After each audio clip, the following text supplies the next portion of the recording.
Everyone, welcome to my channel it's calculating maths. So इस video में हम discuss करेंगे question number 4 of the chapter matrices. ये आपका क्वेश्चन नंबर 4 होने वाला है। इससे पहले मैंने चैप्टर मैट्रिसेस के 3 क्वेश्चन करवा चुका हूँ, जो कि आपका ईयर 2024 में अभी रिसेंटली जो हमारा एग्ज़ाम हुए हैं उसमें ये क्वेश्चंस आ रहे हैं। मैं प्रत्येक चैप्टर के ईच चैप्टर के मैं सारे चैप्टर वाइज जितने भी क्वेश्चंस जितने भी सेट से आए हुए हैं, मैं एक सीरीज़ चला रहा हूँ जिसमें कि हर चैप्टर के जितने भी क्वेश्चंस आपके 2024 में आए हुए सारे मैं करवा रहा हूँ, ताकि आप एनसीईआरटी के साथ साथ में आप इनको भी प्रैक्टिस कर लें, ताकि आपका पूरा कंप्लीट तैयारी आपकी हो जाए। ठीक है, तो शुरू करते हैं हम लोग क्वेश्चन नंबर 4। क्वेश्चन नंबर 4 बड़ा ही अच्छा क्वेश्चन है, नया पैटर्न पे क्वेश्चन है, जो कि हमारा एमसीक्यू बेस्ड क्वेश्चन है, जो कि आपका 1 मार्क का, कितने मार्क का है, 1 मार्क का क्वेश्चन है। वेरी गुड, 1 मार्क का है, क्योंकि देखिए जो हमारे 2024 में जो क्वेश्चंस आए हुए हैं वो हमारे एमसीक्यू टाइप में भी आए हुए हैं ना। तो यहाँ पर हमारी असर्शन और रीज़न वाला क्वेश्चन है। तो क्वेश्चन क्या कह रहा है हमसे क्वेश्चन कह रहा है कि फॉर अ मैट्रिक्स, एक कोई मैट्रिक्स दी गई है। यहाँ पर देखिए ये आपकी 3x3 ऑर्डर की एक मैट्रिक्स दी गई है। वेयर यहाँ पर कह रहे हैं कि जो यहाँ पर जो मैट्रिक्स के अंदर जो हमारा ये टर्म आया हुआ है कॉस थीटा, जहाँ पर जो थीटा है ना, इस कॉस का आर्ग्यूमेंट, उसकी यहाँ पर उन्होंने रेंज दे दी कि कहाँ से कहाँ तक ये लाई करेगा, यानी कि 0 से 2 पाई के बीच में आ सकता है ये। और देखो यहाँ पर लिखा हुआ है ये क्लोज इंटरवल। क्लोज का मतलब क्या होता है कि ये 0 भी हो सकता है, 2 पाई भी हो सकता है, और इसके बीच में भी हो सकता है। ठीक है, इसका मतलब क्या होता है, क्लोज इंटरवल ही तो होता है। इसका मतलब यानी कि ये वाली वैल्यू भी क्या होगी, इंक्लूड होगी, ये वाली वैल्यू भी क्या होगी, इंक्लूड होगी, और इसके बीच में जो भी वैल्यूज़ आएंगी वो भी क्या होंगी, इंक्लूड हो जाती हैं। ठीक, समझ में आ गया होगा।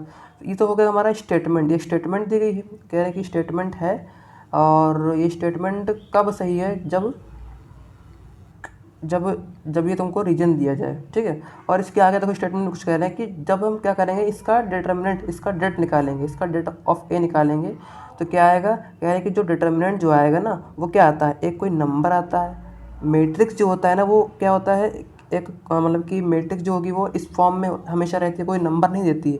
लेकिन जो डिटर्मिनेंट होता है वो क्या होता है कि हमेशा एक नंबर देता है, क्या देता है, एक रियल नंबर दे सकता है। ठीक है, तो यहाँ पर देखो कह रहे हैं कि जो डेट ऑफ ए है वो हमारा 2 से 4 के बीच में लाई करेगा, 2 से 4 के बीच में ऑफ क्लोज्ड इंटरवल, यानी कि यहाँ पर 2 भी हो सकता है, 4 भी हो सकता है, और इसके बीच में जो भी वैल्यू आएंगे 2, 3, 4, 2.1, 2.2, 2.3 अप टू कुछ भी हो सकता है 2 4 के बीच में।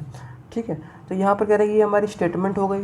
कह रहे हैं कि ऐसा अगर है, कब है ऐसा, इसका रीजन क्या है, इसका रीजन इन्होंने दिया है कि कॉस थीटा, जब कॉस थीटा -1 से 1 के बीच में क्या करेगा, लाई करेगा, कब, जब थीटा की वैल्यू 0 से 2 पाई के बीच में है, 0 से 2 पाई के बीच में है। यानी कि देखो जब थीटा जो होगा ना, जब कॉस में हम थीटा 0 से 2 पाई के बीच में रखेंगे ना, यहाँ पर जब थीटा हम यहाँ पर 0 से 2 पाई के बीच में रखेंगे, तो जो वैल्यू आएगी ना इस पूरे कॉस थीटा की, वो -1 के बीच में ही आएगी, यानी कि -1 हो सकता है। ठीक है, उसके बाद -0.5 हो सकता है, -0.7, फिर 0 भी हो सकता है। ठीक है, 0.5, 0.7, कुछ 1 भी हो सकता है। ठीक है, यानी कि ये कहने का मतलब ये है कि हम 0 से 2 पाई के बीच अगर कोई भी वैल्यू रखते हैं यहाँ पर थीटा की कॉस में, तो यहाँ पर पूरे का जो आंसर आएगा वो -1 से 1 के बीच में आएगा। ये इसका रीजन दिया गया। ये स्टेटमेंट सही है तो इसका ये रीज़न होना चाहिए, यानी कि स्टेटमेंट क्यों सही है इसका कारण ये है, ये पूछा गया है। देखिए इसके ऑप्शन, देखिए इसके ऑप्शन से समझ जाएंगे कि इस क्वेश्चन में करना क्या है हमको। आगे देखते हैं, इसके ऑप्शन दिखाता हूँ आपको। इसके ऑप्शन देखते हैं हम लोग, आगे देखिए, ये देखिए इसके ऑप्शन देखिए, यहाँ पर कह रहे हैं कि select the correct answer from the codes ABCD as given below, यानी कि यहाँ पर देखिए कोड में दिया गया, यानी कि ABC एक ऑप्शन दिए गए हैं, और इन ऑप्शन में उनको बताना है कि कौन सा सही है। पहला है कि both the assertion A and reason are true and reason R is the correct explanation of assertion A, यानी कि कह रहे हैं कि दोनों स्टेटमेंट और रीज़न, जो स्टेटमेंट दी गई और जिसका जो स्टेटमेंट उसका जो रीज़न है वो दोनों ही क्या है, सही है। और आर जो है ना वो असर्शन को यानी कि स्टेटमेंट को करेक्ट एक्सप्लेन कर रहे हैं, यानी कि उसका वो असल में वही उसका रीज़न है। ठीक है, फिर कह रहे हैं कि असर्शन जो स्टेटमेंट है वो दोनों ही ट्रू है, लेकिन जो रीज़न है ना वो करेक्ट एक्सप्लेनेशन नहीं दे रहा है असर्शन का। फिर दूसरा क्या है, तीसरा क्या है हमारा सी वाला, कि असर्शन ट्रू है, रीज़न क्या है, फॉल्स है। असर्शन फॉल्स है, फिर रीज़न ट्रू है, यानी कि हमको चेक करना है कि जो स्टेटमेंट है क्या वो सही है, और चेक करना है कि जो रीज़न है क्या वो सही है ना। और ये भी चेक करना है कि रीज़न जो है वो क्या वो करेक्ट एक्सप्लेन कर पा रहा है स्टेटमेंट को, यानी कि क्या वो रीज़न, क्या उस रीज़न की वजह से वो स्टेटमेंट सही हो पा रही है, ये भी चेक करना पड़ेगा हमको। ठीक है, तो देखते हैं इसका सोल्यूशन हम नेक्स्ट पेज पे। देखिए यहाँ पर हमने सोल्यूशन नंबर यहाँ पर बहुत ही प्यार से लगाया हुआ। देखिए यहाँ पर सबसे पहले यहाँ पर देखिए लिखा हुआ है कि क्वेश्चन हमारा 1 मार्क बता चुका हूँ आपको मैं। देखो सबसे पहले हमारा गिवन क्या हमारे पास है कि एक मैट्रिक्स है, एक मैट्रिक्स कौन सी ऑर्डर की है, 3×3 ऑर्डर की एक मैट्रिक्स है, जहाँ पर दिया गया कि जो थीटा है वो 0 से 2 पाई के बीच में, ये हम बता चुके हैं आपको है। ठीक है, ये हमको गिवन है, ये क्या है, स्टेटमेंट की बातें हैं। और आगे क्या कह रहे हैं, और आगे देखिए यहाँ पर लिखा हुआ है कि जो ए है ना, डिटर्मिनेंट ऑफ ए वो 2 से 4 के बीच में लाई कर रहा है, ये भी हमको पता है। ठीक है, अब देखिए यहाँ पे क्या करेंगे हम कि जो स्टेटमेंट में बोला गया है कि डिटर्मिनेंट ऑफ ए 2 से 4 के बीच में लाई करेगा, तो सबसे पहले उसको हम निकाल लेंगे, है ना। जो यहाँ पर अलग से दिया गया है ना कि डेट ऑफ ए 2 से 4 के बीच में लाई कर रहा है, क्या वो लाई कर रहा है नहीं कर रहा, हम चेक करेंगे इसका डिटर्मिनेंट ऑफ ए निकालने की। तो कैसे निकालते हैं डिटर्मिनेंट ऑफ ए, तो ये हम पढ़ चुके हैं हम लोग, ये हम लोग पढ़ चुके हैं। देखिए कैसे निकालते हैं, सबसे पहले यहाँ पर जो हमारा पहला जो हमारा ये रो दी गई, चाहे तो आप रो से निकाल लो, चाहे आप कॉलम से निकाल लो, चाहे आप कोई से भी रो से निकालो, चाहे सेकंड रो से निकाल लो, चाहे थर्ड रो से निकाल लो, चाहे फर्स्ट कॉलम से निकाल लो, चाहे सेकंड कॉलम से निकाल लो, चाहे थर्ड कॉलम से निकाल लो। मैं निकालता हूँ फर्स्ट रो से, क्योंकि मुझे फर्स्ट रो से ज़्यादा आसान लगता है। तो देखो यहाँ पर सबसे पहला काम क्या होता है निकालने के लिए, सबसे पहले क्या करते हैं यहाँ पर हम कि जो पहला एलिमेंट होता है ना, पहला एलिमेंट वो हमारा क्या होता है, प्लस होता है।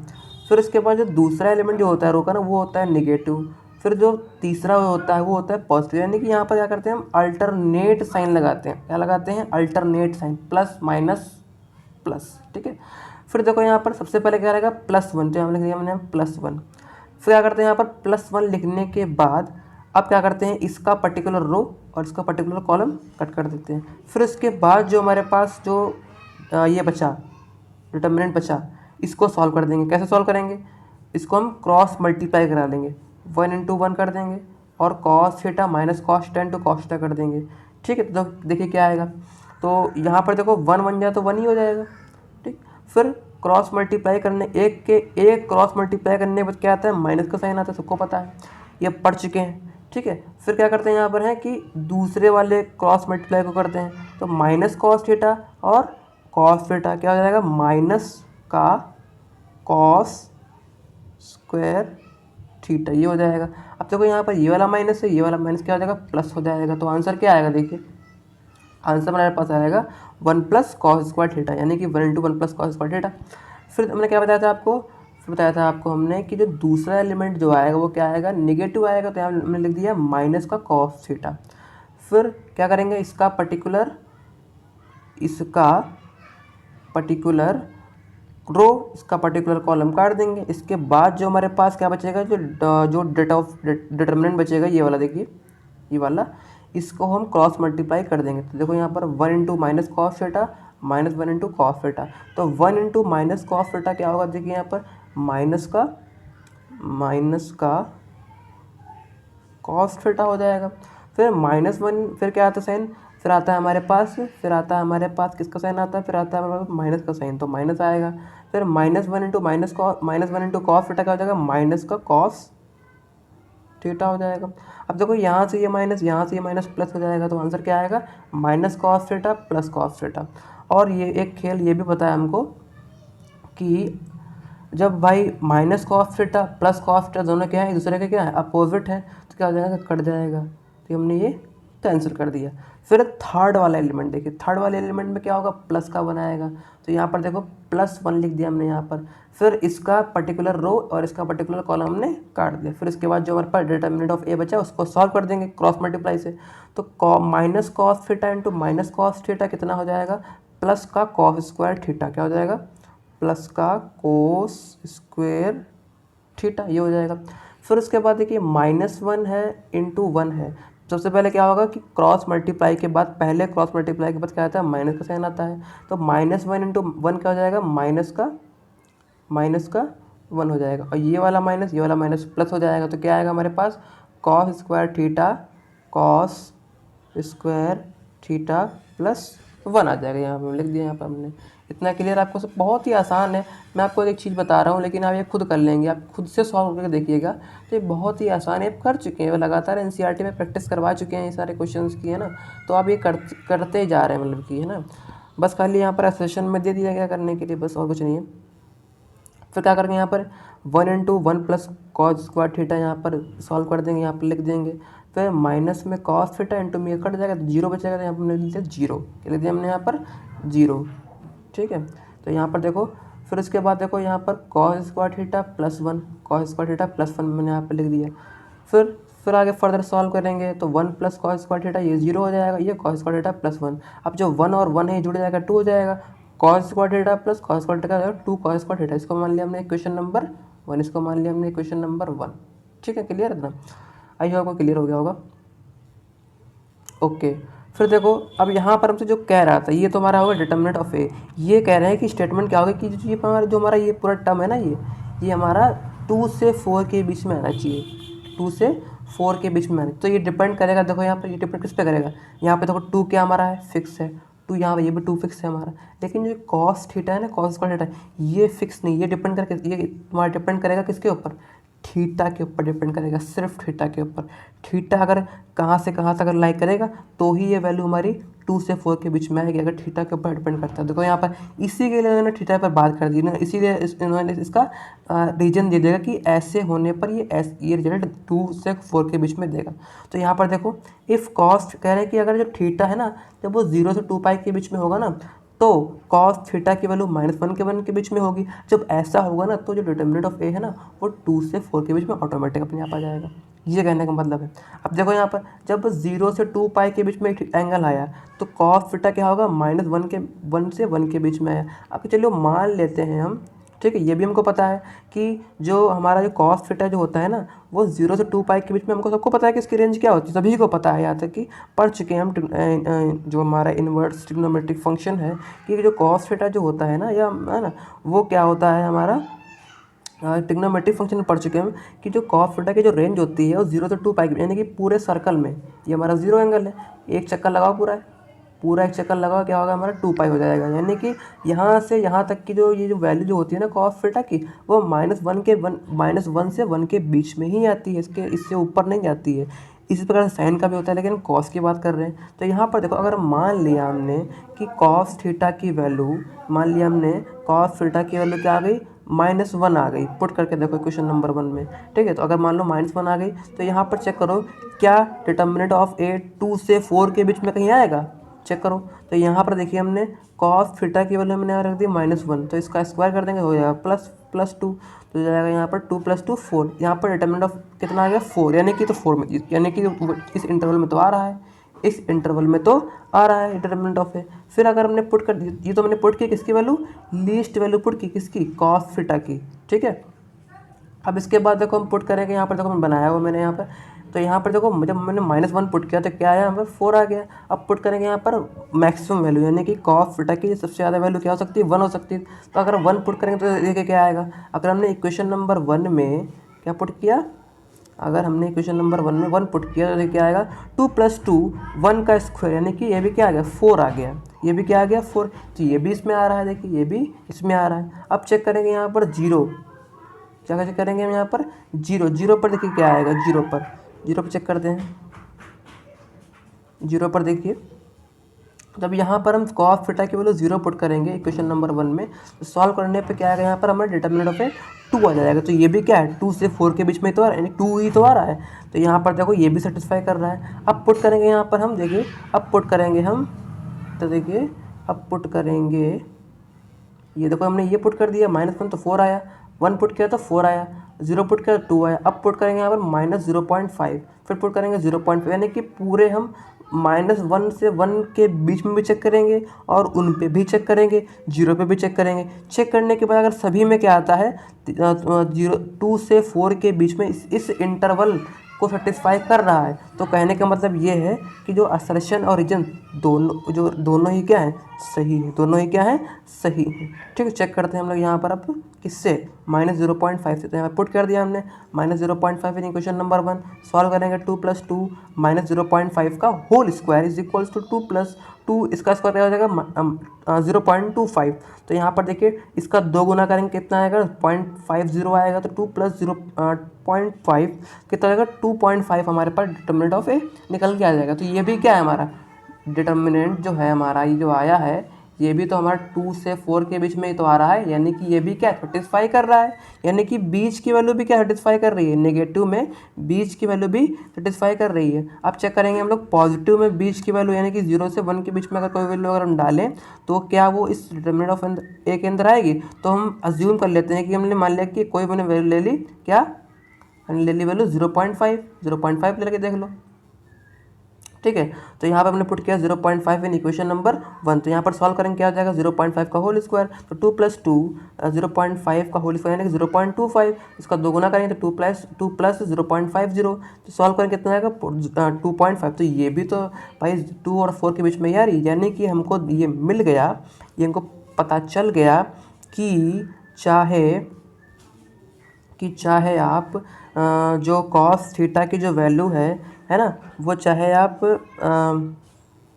कहीं -1 से 1 के बीच में आप कहीं भी रख दो, चाहे -1 रख दो, चाहे 1 रख दो, चाहे -1 के 1 के बीच में कुछ भी रख दो, जो हमारा डिटर्मिनेंट ऑफ ए है वो हमारा 2 से 4 के ही बीच में लाई करेगा। ये कैसे चेक किया हमने, सबसे पहले हमने -1 पुट किया तो कितना आया 4 आया, इसमें आ रहा है। फिर 1 पुट किया, मैक्सिमम वैल्यू पुट की तो भी 4 इसमें आ रहा है। फिर हमने बीच की वैल्यू पुट की, 0 पुट किया, यानी कि -1 से 1 के बीच में जो वैल्यू आ रही है 0 उसको पुट किया, तो यहाँ पर क्या आया 2 आया है ना, तो ये भी इसमें आ रहा है, ये भी क्या इसमें आ रहा है। अब चेक करेंगे कि -1 से 0 के बीच में कोई एक वैल्यू ले लो, 0.5 हमने ले ली -0.5, तो ये हमने पुट किया तो भी इसके में आ रहा है। फिर हमने क्या किया 0 और 1 के बीच में कोई वैल्यू ले ली, 0.5 एग्जाम्पल के तौर पर ले लिया हमने, तो ये भी क्या सॉल्व करने के बाद ये भी इसमें आ रहा है 2.5, तब ये भी इसमें आ रहा है। यानी कि कहने का मतलब ये है कि जो हमने जो यहाँ पर जो ऑब्जर्वेशंस निकाली, हमने क्या किया सॉल्व करने के बाद जो हमने इसको ऑब्जर्व किया, यहाँ पे लिखा है फ्रॉम द अब observation it is clear that cos theta -1 से 1 के बीच में बिलोंग कर रहा है, थीटा जब 0 से 2 पाई के बीच में तभी तो वैल्यू इसकी आती है। तो कह रहे हैं कि अगर ये ऐसा होगा तो ये हमारा कंपलसरी है कि जो डिटर्मिनेंट ऑफ ए है वो 2 से 4 के बीच में ही आएगा। यानी कि यहाँ पर क्या है कि जो स्टेटमेंट है वो बिल्कुल सही है और जो रीजन दिया गया है हाँ वो भी सही है। क्यों सही है, क्योंकि जो कॉस थीटा की जो रेंज है ना वो -1 के बीच में ही तो आ रही है, -1 से 1 के बीच में अगर आएगी तो ही तो वो 2 से 4 के बीच में डिटर्मिनेंट ऑफ ए आएगा। अगर इसके बीच में नहीं आ रही होती है 1 से ऊपर 2 4 5 जा रही होती, ऐसा होता नहीं है। लेकिन अगर ऐसा होता तो क्या होता है, जो ये डिटर्मिनेंट ऑफ ए है इसकी वैल्यू भी 2 से 4 के बीच में नहीं आती, फ्लक्चुएट कर जाती है। ठीक है, तो यहाँ पर कहने का मतलब ये है कि जो हमारी स्टेटमेंट है, असर्शन है, वो भी सही है, रीज़न भी सही है, और जो रीज़न है ना वो भी क्या कर रहा है करेक्ट एक्सप्लेन कर रहा है किसको, रीज़न और उसको असर्शन को, स्टेटमेंट को। तो यानी कहने का मतलब ये है कि जो हमारा ऑप्शन ए है, ऑप्शन ए कौन सा था हमारा, ऑप्शन ए हमारा कौन सा था, ऑप्शन ए हमारा कौन सा था, ये वाला, ये सही हो जाएगा। कैसे, both the assertion and reason are true and reason is the correct explanation of assertion है। तो ये आपको क्लियर हो गया होगा कि दोनों ही, यानी कि जो डिटर्मिनेंट ऑफ ए था वो 2 से 4 के बीच में लाई कर रहा था, है ना। कब कर रहा था, जब थीटा की वैल्यू 0 से 2 पाई के बीच में थी। तो ये तो हमारी स्टेटमेंट थी। रीज़न क्या था कि जब कॉस थीटा की वैल्यू -1 से 1 के बीच में होगी, जब ही ऐसा होगा 2 से 4 के बीच में आएगी डिटर्मिनेंट, वरना ऐसा नहीं होगा, वरना ऐसा नहीं होगा। तो यानी कि रीजन भी सही हो गया, और रीजन जो है ना वो इसको करेक्टली एक्सप्लेन भी तो कर पा रहा है ना। तो आई होप आपको ये वीडियो पसंद आया होगा। ठीक है, तो आपसे ये गुजारिश ये है कि बस आप इस चैनल पे जुड़े रहें, आपको मैं बेस्ट क्वालिटी का आपको कंटेंट, मैं आपको समझ लीजिए कि जो हर ईयर 2024 के जितने भी क्वेश्चंस चैप्टर वाइज आपको मैं वीडियो एक एक क्वेश्चन का एक एक वीडियो बनाऊंगा और आपको इस चैनल पे अपलोड करूंगा, ठीक है। और हर एक बच्चे जो भी बच्चा बेस्ट क्वालिटी का कंटेंट चाहता है, जो भी सिर्फ एनसीईआरटी करके जाता है ना, और प्रीवियस ईयर क्वेश्चन जो है नहीं चैप्टर वाइज कर पाता है, जो लास्ट में तैयारी करते हैं, जो कुछ भी नहीं पढ़ पाते हैं, उनके लिए ये बहुत ही कारगर है, बहुत ही अच्छी चीज़ है ये। अगर आप इन यही क्वेश्चंस अगर आप कर लेते हैं ना, तो आपके बोर्ड एग्ज़ाम में कम से कम आपके 70 से 80 नंबर आपके ऐसे ही कवर हो जाएंगे, ठीक है। तो मिलते हैं हम लोग अपने नेक्स्ट वीडियो में, तब तक के लिए जुड़े रहें, चैनल को सब्सक्राइब कर दें, लाइक कर दें, शेयर करें, ठीक है। तो मिलते हैं हम लोग नेक्स्ट वीडियो में, तब तक के लिए गुड बाय।